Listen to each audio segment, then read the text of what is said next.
Advertencia. Este libro es la transcripción de una grabación de audio. Carter y Sadie Kane me enviaron en otras 2 ocasiones grabaciones como esta, que transcribí con los títulos La Pirámide Roja y El Trono de Fuego. Aunque es un honor que los Kane sigan confiando en mí, debo advertir al lector que este tercer relato es el más preocupante de todos. La cinta llegó a mi casa en una caja chamuscada, con unas marcas de garras y dientes que el zoológico a quien consulté no logró identificar. De no ser por los jeroglíficos de protección que llevaba en su exterior, dudo mucho que la caja hubiera soportado el viaje. Seguid leyendo y averiguaréis por qué. Capítulo 1. Sadie. La fiesta en la que nos colamos se va a pique. Sadie Kane al habla. Si estáis oyendo esto, enhorabuena, habéis sobrevivido al apocalipsis. Antes que nada, querría disculparme por cualquier inconveniente que haya podido causaros el fin del mundo. Los terremotos, revueltas, disturbios, tornados, inundaciones, tsunamis y, por supuesto, la gigantesca serpiente que se tragó el sol. Me temo que casi todo fue por culpa nuestra. Carter y yo hemos decidido que al menos deberíamos explicar cómo sucedió. Seguramente esta será la última grabación que hagamos. Cuando hayáis escuchado nuestra historia, el motivo será evidente. Nuestros problemas empezaron en Dallas, cuando las ovejas que escupían fuego destruyeron la exposición del Rey Tut. Aquella noche, los magos de Texas daban una fiesta en el jardín escultórico que hay al lado del Museo de Arte de Dallas. Los hombres llevaban smoking y botas de vaquero, y las mujeres lucían sus vestidos y unos peinados que parecían nubes de algodón explotando. Carter dice que en Estados Unidos lo llaman algodón de azúcar. Me da igual, yo me crié en Londres, así que tendréis que esforzaros por aprender cómo se llaman de verdad las cosas. Un grupo interpretaba viejos éxitos de música country frente al pabellón central. De las ramas de los árboles colgaban hileras de bombillitas. De vez en cuando aparecía algún mago por las entradas secretas que había en las estatuas, o alguien que hacía aparecer chispas de fuego para espantar a los insistentes mosquitos. Pero a grandes rasgos parecía una fiesta de lo más normal. El líder del gnomo 51º, J.D. Grissom, estaba hablando con unos invitados y disfrutando de unos tacos de ternera cuando nos los llevamos aparte para una reunión de emergencia. Me supo mal, pero no había más remedio, teniendo en cuenta el peligro que le acechaba. ¿Un ataque?, repitió, frunciendo el ceño. La exposición de Tut ya lleva abierta 1 mes. Si Apophis planeara un asalto, ¿no lo habría llevado a cabo ya? J.D. era un hombre alto y robusto, de facciones duras y curtidas, con el pelo rojo escalonado y unas manos rugosas como la corteza de un árbol. Aparentaba unos 40 años, pero con los magos es difícil saberlo a ciencia cierta. Podría tener 400 sin ningún problema. Llevaba un traje negro con corbata de bolo y en el cinturón una estrella de plata por hebilla, como si fuera un sheriff del salvaje oeste. «Podemos hablar por el camino», dijo Carter, y empezó a abrirse paso hacia el extremo opuesto del jardín.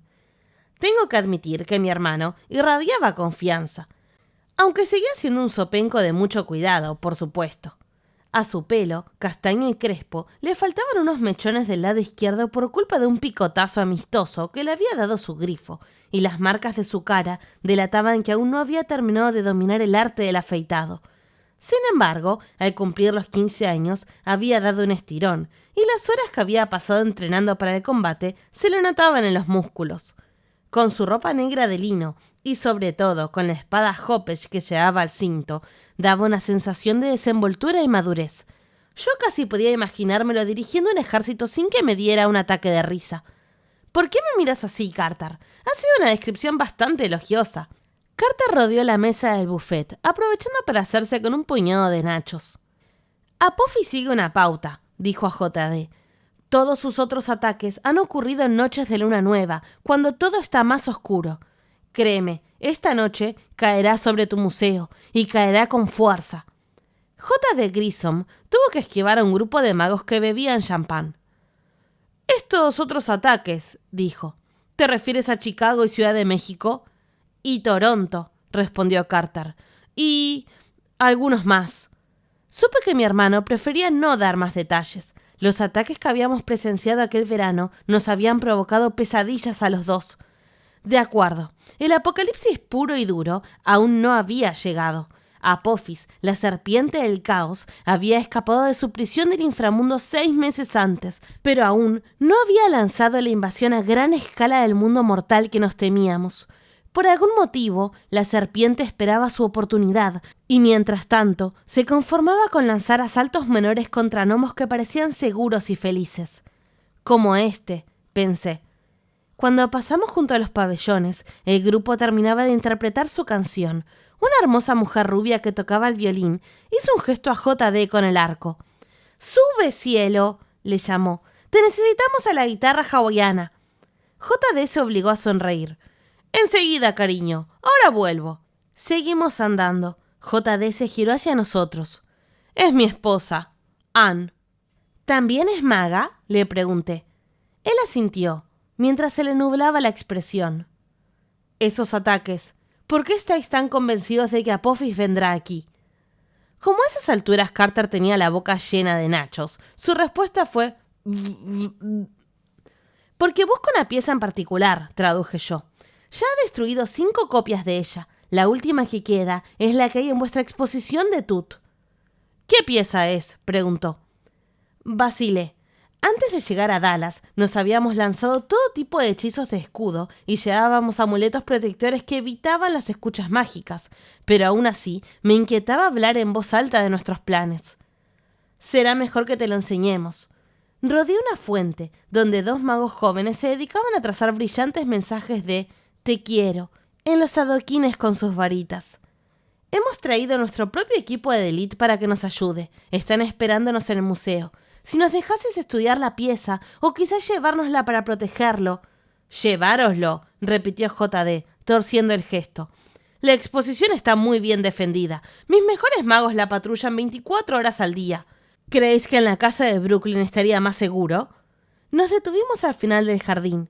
En la acera de enfrente estaba la fachada lateral del museo, de la que colgaba un estandarte de 4 metros con el busto del rey Tut. Carter sacó su teléfono móvil. Enseñó a JD Grissom una imagen en la pantalla, la mansión calcinada que había sido el cuartel general del gnomo centésimo en Toronto. «No dudo que tus guardias sean buenos», dijo Carter, «pero preferiríamos evitar que vuestro gnomo sea el objetivo de Apophis. En los anteriores ataques, los esbirros de la serpiente no dejaron a nadie vivo». JD se quedó mirando la pantalla del móvil y luego lanzó una mirada fugaz a su esposa, Ann, que interpretaba la melodía de un two-step. «Muy bien», dijo JD. «Espero que hayáis traído un equipo de primera». «Son geniales», le aseguré. «Ven, que te los presentamos». Nuestro pelotón de magos de élite estaba saqueando la tienda de regalos. Félix había convocado a 3 pingüinos que se balanceaban de un lado a otro con caretas del rey Tut puestas. Nuestro amigo babuino, Keops, estaba sentado encima de una estantería leyendo La historia de los faraones, y habría sido una estampa impresionante si no sostuviese el libro al revés. Walt, ay, querido Walt, ¿por qué?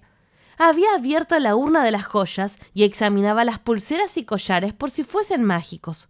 Alisa estaba haciendo volar jarrones de cerámica con su magia elemental de tierra, formando un 8 con las trayectorias de 20 o 30 a la vez.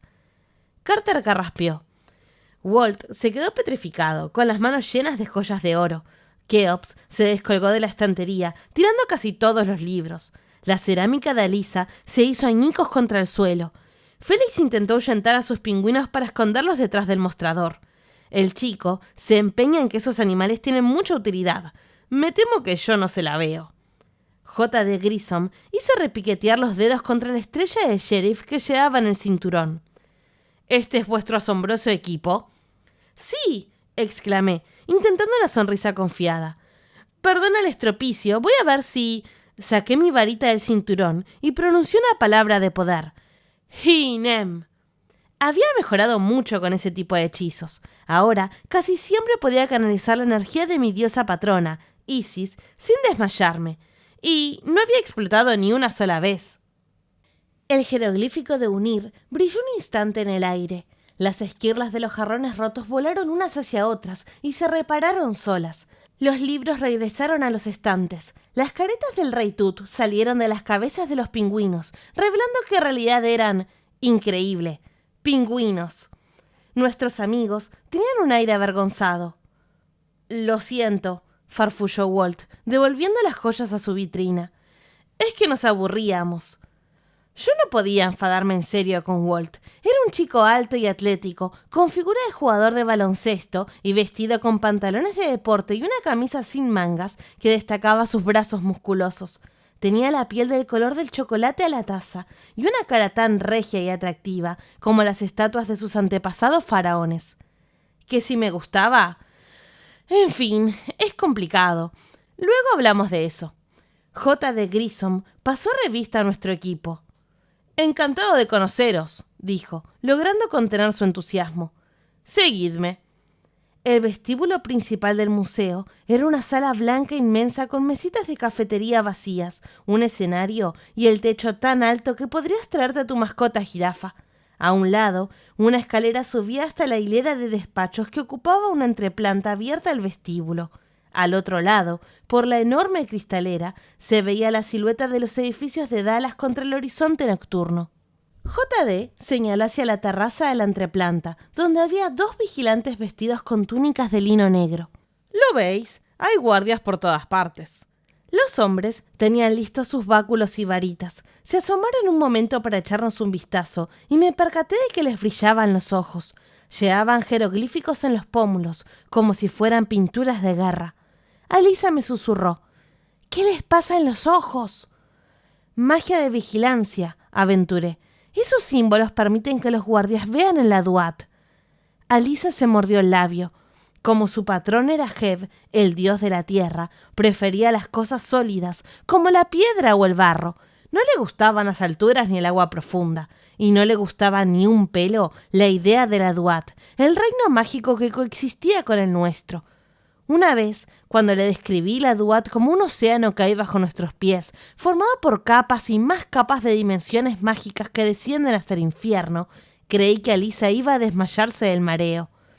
En cambio, Félix, a sus 10 años, no tenía tantas manías. «¡Cómo mola!», exclamó.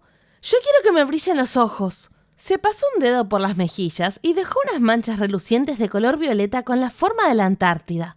Alisa se echó a reír. «¿Ahora puedes ver en la Duat?» «No», reconoció él, «pero veo mucho mejor a mis pingüinos». «Hay que darse prisa», nos recordó Carter. «Apophis suele atacar justo cuando la luna llega al punto más alto de su trayectoria. Y eso será...» Keops levantó sus 10 dedos. «Aún no he conocido un babuino que no tenga un sentido exacto del tiempo astronómico». «Dentro de 10 minutos», dije. «Genial». Caminamos hacia la entrada de la exposición del Rey Tut.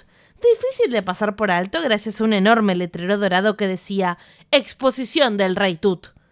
Montaban guardia 2 magos que sujetaban las correas de sendos leopardos adultos. Carter miró a J.D. con asombro. «¿Cómo has conseguido tener acceso completo al museo?» El tejano se encogió de hombros. «Mi esposa, Anne, es la presidenta de la junta». «Bueno, ¿qué pieza queríais ver?» «Me he aprendido los planos de la exposición», dijo Carter. «Vamos y te la enseño». Los leopardos parecían bastante interesados en los pingüinos de Félix, pero los guardias los contuvieron para que pudiésemos pasar. En el interior, la exposición era muy completa, pero supongo que los detalles no os preocupan mucho. Era un laberinto de salas llenas de sarcófagos, estatuas, muebles, joyas de oro, bla bla bla. Yo las habría pasado todas de largo. Ya he visto muchísimas colecciones egipcias para varias vidas. Muchísimas gracias. Además, allá donde mirase, había algo que me recordaba una mala experiencia. Pasamos junto a vitrinas llenas de figuras Yafti, sin duda hechizadas para cobrar vida cuando se las invocara. De esas, había matado unas cuantas. Había estatuas de monstruos malcarados y dioses contra los que había luchado en persona. La buitre Nekhbet, que había poseído a mi abuela. Oh, es una larga historia. El cocodrilo Sobek, que había intentado matar a mi gata. Es una historia aún más larga. Y la diosa leona Sekhmet, a quien una vez derrotamos a base de salsa picante. Mejor no preguntéis. Lo más terrible de todo era una estatuilla de alabastro que representaba a nuestro amigo Bes, el dios enano. La escultura era del año Catapún, pero reconocí la nariz respingona, las patillas pobladas, la panza y esa cara encantadoramente fea que parecía haber sido golpeada repentinamente con una sartén. Solo habíamos tratado con Beth durante unos pocos días, pero literalmente sacrificó su alma para ayudarnos. Desde entonces, siempre que lo veía, recordaba una deuda que jamás podría pagar. Debía distraerme más tiempo del que creía junto a la estatua. El resto del grupo se había adelantado y ya estaba entrando en la siguiente sala, a 20 metros de distancia, cuando una voz dijo a mi lado: «Psss». Miré a mi alrededor. Pensé que tal vez me había hablado la estatua de Bess. Entonces, la voz volvió a llamarme. Muñeca, escúchame, no tenemos mucho tiempo». En el centro de la pared, justo ante mis ojos, una cara de hombre abombó la pintura blanca y rugosa como si intentara escapar atravesándola. Tenía un pico por nariz, labios finos y crueles y una frente despejada. Aunque era del mismo color que la pared, parecía de lo más vivo. Sus ojos blancos sin iris se las ingeniaron para transmitirme una mirada de impaciencia. «No salvaréis el papiro, muñeca», me advirtió. «Y aunque lo hicierais, nunca lo descifraríais. Necesitáis que os ayude yo». Desde que empecé a practicar la magia, había pasado por muchas situaciones extrañas, así que tampoco me sobresalté demasiado. De todas formas, había aprendido a no fiarme de la primera aparición de masilla blanca que me hablase, sobre todo si me llamaba muñeca. Me recordó un personaje de las pelis malas de mafiosos que solían ver los chicos de la casa de Brooklyn cuando tenían un rato libre. Aquella aparición debía de ser el tío Vinny de alguien, quizá. «¿Quién eres?», pregunté con dureza. El hombre soltó un bufido. «Como si no me reconocierais, como si hubiera alguien que no me reconozca. Tenéis 2 días hasta que me borren del mapa. Si queréis derrotar a Apophis, más vale que uséis vuestras influencias y me sacáis de aquí». «No tengo ni la menor idea de lo que me estás diciendo», repliqué. Aquel hombre no tenía la voz de Set, el dios del mal, ni la de la serpiente Apophis, ni la de ningún otro villano con el que hubiera tratado antes, pero una nunca podía estar segura. Existía una cosa llamada magia, al fin y al cabo. El hombre alzó la barbilla. «Muy bien, lo entiendo. Quieres algo tangible antes de creerme. No lograréis salvar el papiro, pero quédate con la caja dorada. Os proporcionará una pista de lo que os hace falta, si sois lo bastante listos como para entenderla. Pasado mañana al anochecer, muñeca. En ese momento caducará mi oferta, porque cuando esté eternamente...». Se quedó sin aire. Puso los ojos como platos y se tensó como si le estrecharan una cuerda al cuello. Poco a poco, su cara se alisó hasta desaparecer de la pared. «Sadie», me llamó Walt desde el final del pasillo. «¿Estás bien?» Miré en su dirección. «¿Tú lo has visto?» «¿Ver el qué?», preguntó. «Claro que no», pensé. «¿Qué gracia tendría que alguien más hubiese presenciado mi visión del tío Vinny? Si alguien lo hubiese visto, no podría preguntarme si me estaba volviendo loca de remate». «Nada», dije, y corrí para alcanzarlos. La entrada a la siguiente sala estaba flanqueada por 2 esfinges de obsidiana enormes, con cuerpo de león y cabeza de carnero. Carter dice que esa clase de esfinge se llama crioesfinge. Gracias, Carter. Todos nos moríamos de ganas de conocer ese detalle inútil. Keops nos advirtió con un grito, mientras levantaba 5 dedos. «Quedan 5 minutos», tradujo Carter. «Dejadme un momento», dijo JD. «Esta sala es la que tiene los hechizos de protección más fuertes. Tengo que modificarlos para permitiros el paso». «Ah», respondí nerviosa. «Pero los hechizos seguirán conteniendo enemigos como las serpientes gigantes del caos, ¿verdad?» JD me dedicó una mirada de irritación que suele recibir muchas veces. «Lo creas o no, sé algo de magia de protección», me aseguró.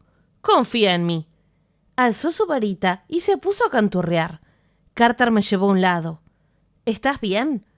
Supongo que me debía de notar inquieta por mi conversación con el tío Vinny. «Estoy bien», le dije. «He visto una cosa ahí detrás. Lo más probable es que sea algún truco de Apophis, pero...». La mirada se me fue al otro lado del pasillo. Walt observaba fijamente un trono dorado que había dentro de la vitrina de cristal. Se inclinó, apoyándose con una mano en la vitrina, como si estuviese a punto de vomitar. «Luego te lo cuento», le dije a Carter. Me acerqué a Walt. La luz de la exposición volvía a su rostro de un color marrón rojizo, como el de las colinas de Egipto. —¿Qué pasa? —pregunté. —Tutankamón murió en ese trono —dijo él. Leí la tarjeta de la pieza. No mencionaba que Tut hubiera muerto allí sentado, pero la voz de Walt sonaba muy convencida. A lo mejor podía sentir la maldición de su familia. El rey Tut era hermano del millones abuelo de Walt, y el mismo veneno genético que mató al antiguo faraón a los 19 años corría por las venas de Walt, ganando fuerza cada vez que él practicaba la magia. Y, aún sabiéndolo, Walt se negaba a aflojar. Ver el trono de su antepasado debió de sentarle como si leyese su propia esquela.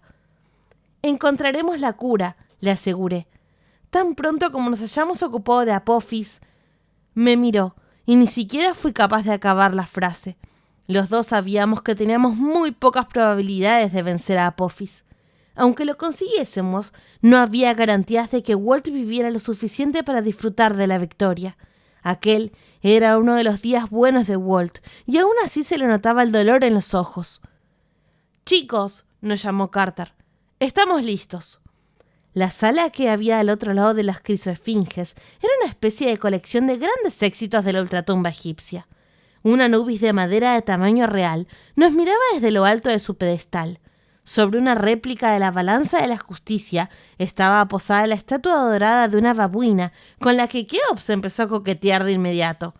Había máscaras de faraones, mapas del inframundo y montones de vasos canopos que una vez contuvieron órganos embalsamados. Carter pasó entre todo aquello sin mirarlo. Nos reunió a todos en torno a un largo papiro que había en una vitrina junto a la pared del fondo. «¿Esto es lo que buscáis?», preguntó J.D. frunciendo el ceño. «¿El libro de derrotar a Apophis? Ya sabréis que ni siquiera los mejores hechizos creados contra Apophis son muy efectivos». Carter echó mano a su bolsillo y sacó un trozo de papiro quemado. «Esto es lo único que pudimos rescatar en Toronto. Era otra copia del mismo rollo». J.D. cogió el fragmento de papiro. No era más grande que una postal, y además estaba tan chamuscado que solo se entendían unos cuantos jeroglíficos. «Derrotar a Apophis», leyó. «Pero este es uno de los papiros mágicos más comunes que existen. Han sobrevivido centenares de copias desde la antigüedad». «No». Tuve que contener el impulso de mirar a mis espaldas por si había alguna serpiente gigante escuchándonos. Apophis solo anda detrás de una versión concreta, la que escribió este coleguita. Toqué la plaquita de información que había al lado de la vitrina y leí: «Atribuido al príncipe Haemuaset, también conocido como Setne». J.D. torció el gesto. «Un nombre infame. Setne fue uno de los magos más viles de toda la historia». «Eso habíamos oído», respondí. «Y Apophis solo está destruyendo la versión de ese papiro que escribió Setne. Tenemos entendido que solo existían 6 copias. Apophis ya ha quemado 5. Esta es la última que queda». J.D. estudió el pedazo de papiro quemado con expresión dudosa. «Si Apophis de verdad se ha alzado de la Duat con todo su poder, ¿qué más le dan unos pocos papiros? No hay conjuro capaz de detenerlo. ¿Por qué no ha destruido el mundo ya?» Eso mismo era lo que nosotros llevábamos meses preguntándonos. «Apophis tiene miedo de este papiro», dije, esperando que fuese cierto. «Debe de contener el secreto para destruirle. La serpiente quiere asegurarse de que no quede ninguna copia antes de invadir el mundo». «Sadie, tenemos que darnos prisa», dijo Carter. «El ataque podría llegar en cualquier momento». Di un paso hacia el rollo. Extendido, medía unos 2 metros de largo y medio de ancho, con líneas apretadas de jeroglíficos e ilustraciones a color. Había visto muchísimos papiros como aquel, que explicaban las distintas formas de derrotar al caos e incluían cánticos que habían sido compuestos para impedir que la serpiente Apophis devorara al dios solar Ra durante su travesía nocturna de la Duat. A los antiguos egipcios les obsesionaba un poco ese tema. Eran unos tíos de lo más dicharacheros. Yo sabía leer los jeroglíficos, es uno de mis muchos talentos, pero ese pergamino era demasiado largo para una sola sentada. A primera vista no encontré nada que pareciera particularmente útil. Estaban las típicas descripciones del río de la noche, por el que navegaba el barco solar de Ra. Ya estuve allí una vez, gracias. Había consejos para combatir a los distintos demonios de la Duat. Sé quiénes son. Maté a muchos de ellos. Me conozco el percal. Sadie, dijo Carter, ¿hay algo? Aún no lo sé, refunfuñé. Déjame un momento. Me fastidiaba que mi hermano, el ratón de biblioteca, fuese el mago de combate mientras esperaba de mí que leyese magia como una campeona. Si apenas tenía paciencia para las revistas, no hablemos de los papiros mohosos. Nunca lo descifraríais, me había advertido la cara de la pared. Necesitáis que os ayude yo. Tendremos que llevárnoslo, decidí. Seguro que, con algo más de tiempo, puedo averiguar cómo... El edificio tembló. Qué obscenó un chillido y saltó en brazos de la babuina dorada. Los pingüinos de Félix se balancearon con nerviosismo. Eso ha sonado como... J. de Grison perdió el color de la cara. ¡Una explosión ahí fuera! ¡La fiesta! Es una distracción, le advirtió Carter. Apophis trata de alejar nuestras defensas del papiro. Están atacando a mis amigos, dijo J.D. con un hilo de voz. A mi esposa. ¡Ve! Le dije, y miré con rabia a mi hermano. Nosotros nos ocuparemos del rollo. La mujer de J.D. corre peligro. J.D. envolvió mis manos con las suyas. Llevaos el pergamino. Buena suerte. Salió de la sala a la carrera. Yo me volví hacia la pieza expuesta. Walt, ¿puedes abrir la vitrina? Hay que sacar esto de aquí tan rápido como... Una risa malévola llenó la estancia. Una voz seca, potente y profunda, como una explosión nuclear resonó a nuestro alrededor. Yo diría que no, Sadie Kane. Noté mi piel como si estuviese transformándose en papiro quebradizo. Recordaba aquella voz. Recordaba lo que se sentía al estar tan cerca del caos, como si mi sangre se convirtiese en fuego y mi ADN se desenmarañara. Creo que voy a destruiros usando a los guardianes de la MAT, dijo Apophis. Sí, será divertido. En la entrada de la sala, las dos crisoesfinges de obsidiana se volvieron para colocarse hombro con hombro, bloqueando la salida. De sus fosas nasales salieron llamas. Hablaron al unísono, con la voz de Apophis. Nadie saldrá vivo de este lugar. Adiós, Sadie Kane.